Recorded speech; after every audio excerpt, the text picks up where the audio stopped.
Influence. What is it and how to get it?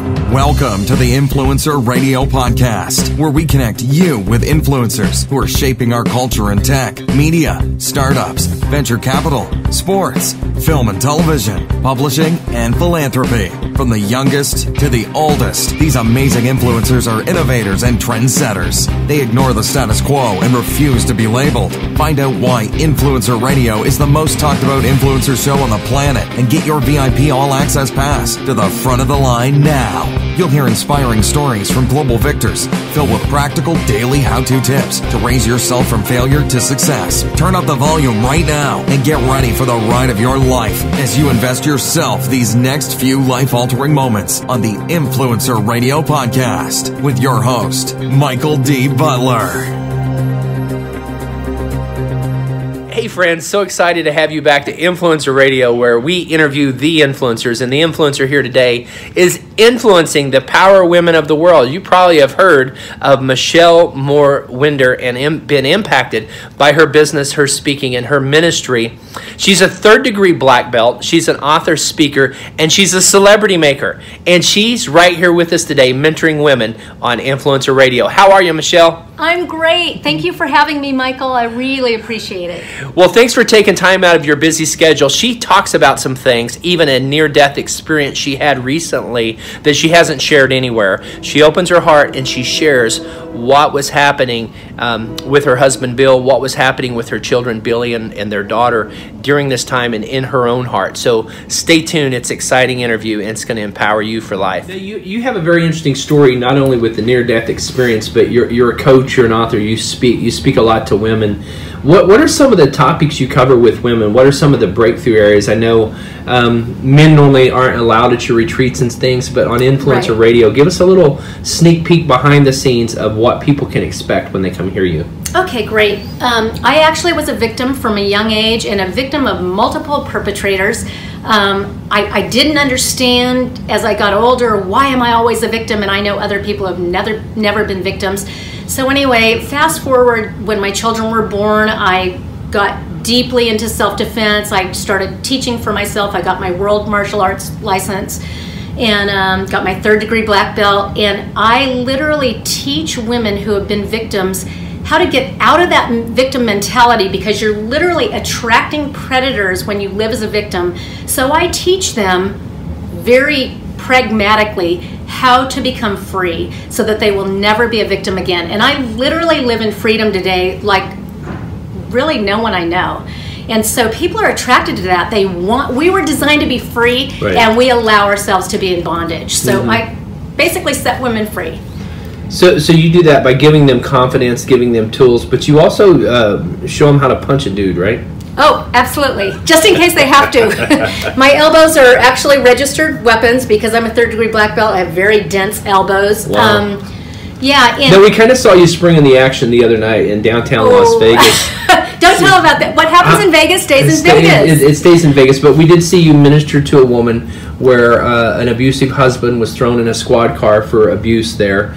And you were able to minister to somebody right there on the streets, and you're very bold about it. What would you say to a woman that's been victimized, that maybe still a victim, very timid, insecure? How can she go from where you once were to where you're at now? Yes. Simply, just in this one moment, what I would say is realize that every single one of us in this world is born with value. There is no such thing as a fatherless child. There's no such thing as an orphan, because every single one of us has a Father in heaven who designed us. And whether we know him or know he exists or not, it doesn't have any effect on his power or on his love for you. He relentlessly pursues us. So know that just innately, because you were born, you are loved, you are valued, and you have so much value on earth. Don't ever subject yourself to others' abuse. We were not born to be abused. Now, there's some people that are strictly ministry in their delivery from stage. There's some people that are strictly business, some that are strictly ministry. Right. You've been able to kind of cross-pollinate those streams, so to speak, and minister to people in the business world and do business with people in the ministry world. What would you say to somebody that's considering that, and how did you get into that? Yes. So boldly and confidently. Really? Well, everything I've done is organic. It's like I have not planned anything. People look at my life and they're going, how did you do this? Literally, it's been God taking broken pieces of a puzzle and putting them together into this beautiful purpose. And had you told me even 5 years ago I'd be doing what I'm doing now, I'd be blown away. But the bottom line is we are something that most people don't realize. We are spirit. We live in a body, and our mind is obeying either our flesh, our body, or it's obeying our spirit. When we allow our spirit to be who we really are, which in fact it is, we're always the same. I am a minister. I love people. I have compassion for people. So when I see a husband about to kill a wife in public in Vegas or wherever it is, I'm going to step in. And I have to admit, my martial arts has given me a lot of confidence that I know I can take this guy down. I don't care how big he is. I don't care. But you know what? I think it's all of our obligation to do that, even if we don't feel like we could physically defend ourselves. I didn't even think at the moment that I'll take this guy down. I'm not worried about it. I see a woman here who needs help. I need to step in. It's who God made me. I can't wait to see if someone else does it. So I start with helping women understand how valuable they are, because whether it's your relationships you have problems with, your finances, your health, all of those things come back to the root of understanding your value and getting rid of fear. So almost every problem in life is rooted with fear, and that fear is rooted with not understanding your value. So I help people understand their value so then we can rip out the root of fear and literally live whom we're intended to be. You died a few years ago. Tell me what happened. Yes, so it was 13 years ago, January 6th, 2006. And it was really bizarre. I literally was training for my 3rd degree black belt. I was in the best shape of my entire life. I was eating clean. I was exercising daily. I could do 150 men's push-ups every single day. And I was a person who never ever got sick. And all of a sudden on December 20th, 2005, I didn't want to get out of bed. And I've never had that. I get up at 4:30. I have since I was a little girl. My dad and I would be the first up in the morning. And so basically I skipped Christmas. My daughter stayed home with me. We have a huge family. So Bill and Billy went, and Bree stayed home with me. And then on January 1st, Bill took me to emergency. He said, "You're not doing this anymore." I hadn't gotten out of bed. I couldn't eat. I didn't really feel bad. I just didn't want to get out of bed. And I wasn't depressed. I know people think it was depression. It wasn't depression. I didn't have the energy to get out of bed for the first time in my life.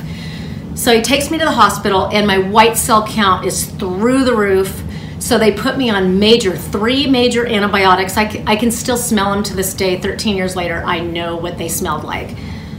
And I came back the next day. Literally, he had to bring me in a wheelchair. I couldn't walk. I had no strength. And came back the next day, and my white cell count was even higher. And they said scientifically, medically, it's impossible. With all those strong antibiotics, they would have had to have brought down my white cell count. So they put me in the hospital, not having any clue what was wrong with me. Brought in all the top specialists. I was with Kaiser and some incredible infectious disease specialists and everything. And they knew what it was, and they knew what it was, and they kept ruling it out, tested me. I was like a guinea pig. And literally on January 6th, I physically died. And it's a story I'm not going to tell publicly right now. I will write a book about it. But what happened just shook me up. I was afraid for years. Bill's the only one I ever told, my husband. And but what happened during those 3 months while I was sick just changed my life forever. And I'd been a Christian. I'd been in ministry. I led worship in huge churches for years. But God brought me back to trusting that Bible for what it says exactly, and forgetting everything I've ever known, and start reading it within context and letting the Holy Spirit speak to me and tell me, what does this mean? So God showed me that this word, when I forget everything I've ever learned, forget all the pastors with degrees and masters and PhDs and masters of divinity, to let this word interpret itself and to take it at face value. And I'll tell you what, I started reading that way in the hospital. I was still sick. I started reading it that way, and it became so simple that a child could read it. I was like, everything that had stumped me over the years, and I had been reading it every single day for about 25 years at this point. I had questions that pastors, those smarter than I, would say, well, we'll know when we get to heaven if we even care by then. But I'm a scientist. My background is engineering and neuroscience. That wasn't okay with me. So I've always sought and prayed about it. And it was just like, all of a sudden, this thing just came to life in a way that I've never, ever imagined. And so fast forward 3 months later, God miraculously healed me in an instant. And so anyway, what happened is I said, Lord, I wanted to die. And my whole thing was, if you take me home, my husband will walk away from you and my children will walk away from you. And what he showed me during that time sick is that was pride, saying that I'm responsible for their spiritual health. That literally, he's got them. So by the time I was in so much pain, I wanted to die, and I finally got to a point where I trusted him. And I said, Lord, I trust you with my kids. Take me home. Instantaneously, I felt something like hot oil is the only way I can describe it.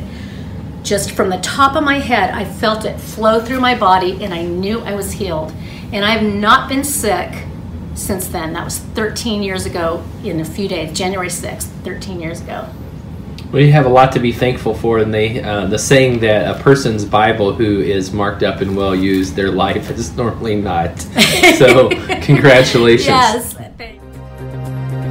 You've been listening to the Influencer Radio Podcast with your host, Michael D. Butler. Opinions on this show are designed to offend, shock, and make you think. Let the host know what you're thinking right now. Go ahead and fire off an email to podcast@beyondpublishing.net and tune in next time to the Influencer Radio Podcast, where we connect you with influencers who are shaping our culture.